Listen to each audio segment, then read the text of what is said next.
পুনৰ নাগাৰা নামত অঘটন নাগাৰা নামৰ পাঠক উৎপল সাগৰে ৰাজ্যক প্ৰতাৰণা কৰে ধৰ্মৰ প্ৰতি লক্ষ্য নহয় তেখেতৰ একমাত্ৰ টকাৰ প্ৰতি আগধন লৈ উপস্থিত নহল নাগাৰা নামৰ পাঠক উৎপল কিন্তু এতিয়ালৈ বৰ্তমান 10টা বাজি গ'ল খবৰ নাই এতিয়া আমাৰ বৰ দুখৰ কথা বজালী নিত্যানন্দ পুব মাজুপাৰা গোপীনাথ নামঘৰৰ অষ্টম বাৰ্ষিক ধৰ্মীয় নাম উৎসৱত নিমন্ত্ৰণ কৰিছিল নাগাৰা নামৰ শিল্পী উৎপল সাগৰ কিন্তু দুটাকৈ অনুষ্ঠান ৰখাৰ বাবে উপস্থিত নহল নাগাৰা নামৰ পাঠক উৎপল সাগৰ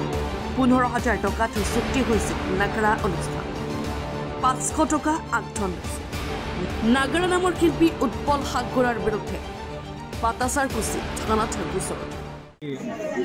পূব মাজুপাৰা গোপীনাথ নামঘৰৰ দিনজোৰা কাৰ্যসূচী আছিল 6 মাঘ 2025 চন আমি প্ৰতি বছৰে এই ধৰ্মীয় অনুষ্ঠানটো পালন কৰি আহিছোঁ আজি ৰাতিপুৱাৰ পৰা যিখিনি কাৰ্যসূচী আছিল সেইখিনি আমাৰ সুকলমে পাৰ হৈ গ'ল আমাৰ সন্ধিয়া 6 বজাত নলবাৰী জিলাৰ আদাবাৰী গাঁৱৰ উৎপল হালৈক আমি নিমন্ত্ৰণ কৰা হৈছিল কিন্তু তেখেতে আমি বাৰে বাৰে ফোন কৰিছোঁ কিন্তু ফোনত কোনো ৰিপ্লাই নাই কিন্তু 6টা বজাত মই ফোন কৰাতে তেখেতে মই কৈছিল যে মই 8টা বজাত যেনে উপস্থিত হ'ম গতিকে মই যোৱাৰ আগতে ফোন কৰিম কিন্তু 8টাৰ পিছত আমি ফোন কৰিলোঁ কিন্তু তেখেতে কোনো উত্তৰটো নাইয়ে কোনোবাৰ তেওঁৰ ছুইচ অফ কোনোবাৰ তেওঁৰ মানে বিজি এনেধৰণৰ তেওঁ মোবাইলত দেখুৱাই আছে গতিকে আজি এতিয়া বৰ্তমান 11টা বাজিল এই 11টা বজাত মানুহখিনি যিখিনি বহু দূৰৰ পৰা মানুহ ইয়াত তেখেতক চাম বুলি আহিছিল কিন্তু মানুহখিনি শেষত গুচি যাব লগা হ'ল আমি এনেকুৱা এটা ধৰ্মীয় অনুষ্ঠান কম সংখ্যক মানুহ ইয়াত পালন কৰিছোঁ আৰু এই পালন আমাৰ যিখিনি আজি টকা পইচা খৰচ এইখিনি আচলতে আমি মৰ্মান্তিকভাৱে আঘাত পাইছোঁ এনেকুৱা এটা ধৰ্মীয় অনুষ্ঠানত যদি তেখেতৰ যিটো ধৰ্মীয় অনুষ্ঠান নামে ধৰ্মীয় অনুষ্ঠান এই ধৰ্মীয় অনুষ্ঠানত যদি এনেকুৱা প্ৰতাৰণা কৰে এনেকুৱা যদি বিশ্বাসঘাতক কৰে তেতিয়াহ'লে তেখেতক অসমৰ বাসীয়ে এই নাগাৰা নামৰ পাঠক উৎপল হালক কেনেকৈ আঁকোৱালি ল'ব গতিকে আজি এই মঞ্চত আমি ক'ব বিচাৰিছোঁ এনেকুৱা ব্যক্তিক অসমৰ সমূহ ৰাইজে তেখেতক বৰ্জন কৰিব লাগে কাৰণ আজি আমাৰ ইয়াত কৰিছে বৰবাং গাঁৱত হয়তো কোনোবা দিনা তেখেতে আৰু অন্য ঠাইত কৰিব যদি এনেকৈ যদি মানুহে যদি অৰ্থৰভাৱে যদি তেখেতে একেদিনে যদি 2-3টা পেণ্ডেল ৰাখে তেতিয়াহ'লে তেখেতে আচলতে ধৰ্মৰ প্ৰতি লক্ষ্য নহয় তেখেতৰ একমাত্ৰ টকাৰ প্ৰতি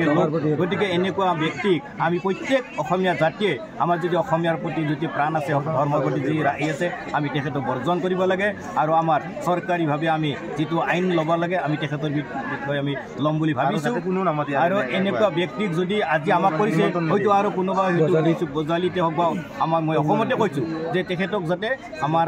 আজি আমি যেনেকৈ দুখ পাইছোঁ আমি ভাবিছোঁ যে যদি তেখেতে আমি কি ব্যৱস্থা ল'ম যে ব্যৱস্থা এটাটো ল'ব লাগিব গতিকে আমি ভাবিছোঁ তেখেতৰ বিৰুদ্ধে আমি এখন এজাহাৰ দিম বুলি ভাবিছোঁ চৰকাৰীভাৱে তেখেতক যিটো কৰে সেইটোত আমাৰ কৰিব লগা ব্যক্তিগতভাৱে একো নাই যিহেতুকে আইন আছে আইনে তেখেতৰ বিৰুদ্ধে নিশ্চয় ব্যৱস্থা ল'ব